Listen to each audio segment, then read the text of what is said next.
Hello বন্ধুরা, আজকে happy হোলির উপলক্ষে দেখবো সবাই এই পাশে ভাঙ গেছে। আমাদের ক্যামেরাম্যানকে বলবো ওই দেখো হেসে যাচ্ছে পাগল মতো, ওই দিকে একটু দেখাও। ঠিক আছে, তো এইদিকে আমার দিকে এবারে আমার দিকে তো দেখবো, ওদের সাথে কোশ্চেন করবো, কি কি উত্তর দেয় এইসব আপনাদের কাছে শেয়ার করবো। দেখতে থাকুন, বসতেই পোলাপান এগিয়ে রাখে পিছিয়ে থাকে। তো আজকে কি আছে? হ্যাপি দিওয়ালি।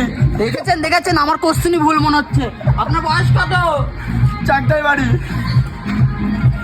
আপনি কয় ক্লাস ভাঙ গেছেন? আজকে শনিবার।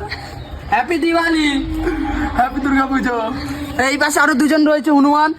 তো আপনি কয় ক্লাস ভাঙ গেছেন? আমি 5 বস্তা। আর আপনি উত্তর দিতে পারছে না। তাহলে আজকে কি উপলক্ষে আপনি এতগুলো ভাঙ খেয়েছেন? আজকে বাংলা ডে। পাগলা ডে এটা আবার কোন ডে? এটা আমি বানাই। ও, তো এর কাছে আবার চলে এসছি আমরা। তো ভাই আজকে কার বার্থডে? আজকে শ্রাদ্ধ। ঠিক আছে।